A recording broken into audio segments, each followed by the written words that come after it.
Papahiram ko sa iyo ang aking dalawang mata para malaman mo kung paano kita nakikita. Maging ang puso ko kapalit ang nasa sa'yo para maramdaman at mabura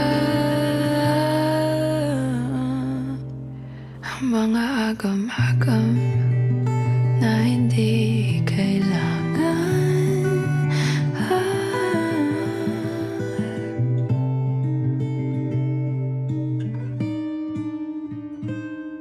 Hindi man kaaya-aya ang ngayon. Lahat ng bagay mayroong rason. Dahilan hindi mo man maintindihan. Ang langit pwede mong matakbuhan, sumandal sa pagmamahal. Ang pag-ibig ko ay di bulag. To the perfectly imperfect woman who completes my life. This Mother's Day, I want to honor not only my mother, but also the mother of my children, my partner, and my wife. You are not perfect. I am not perfect too. But God, in His great mercy, brought two imperfect souls together. Not to display our flaws, but to showcase His redeeming power, His grace, and His love. We are proof that God can build something beautiful, even from brokenness. We are different in many ways, but we are partners in the same purpose. You strengthen where I am weak. You give when I run dry. You endure when I want to escape. You love even when it's hard.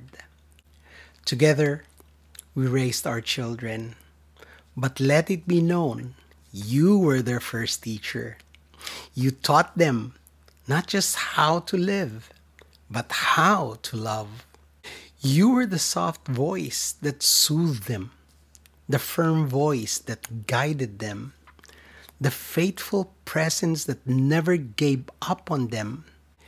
You are the perfect, imperfect mom God chose for our family. Proverbs 31 says, "She is clothed with strength and dignity. She can laugh at the days to come. Her children arise and call her blessed, and her husband also, and he praises her." Today, I rise and call you blessed. I praise you, not because you've done everything right, but because you've never stopped loving, trying, growing, and believing. You are the woman God knew I needed. You are the blessing I didn't always know how to pray for, but He gave me you. You are the grace I see every morning beside me. You're my wife, my Proverbs 31 woman, perfectly imperfect, deeply loved, and eternally treasured. Happy Mother's Day, bossing. My love. Papahiram ko sa iyo ang aking dalawang mata para malaman mo kung paano kita nakikita.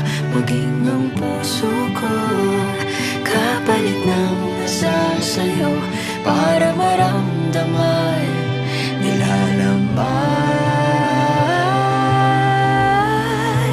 Pupurahin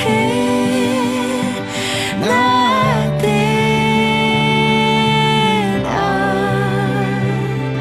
ang mga di kailangan papalitan natin ang kahulugan ng buhay.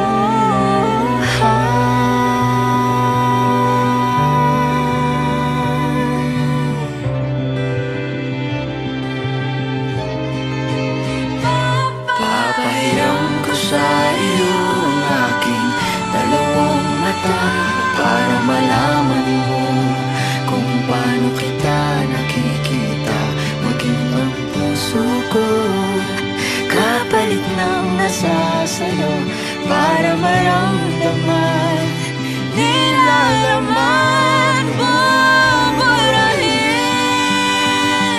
natin ay ang mga di kailangan papalitan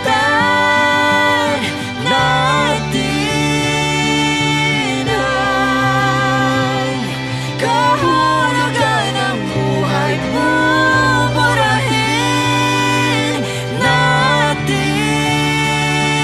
ay ang mga di kailangan papalitan natin ay kahulugan ng buhay. Kahulugan ng buhay. Papahiram ko sa iyo ang aking dalawang mata para malaman mo Aking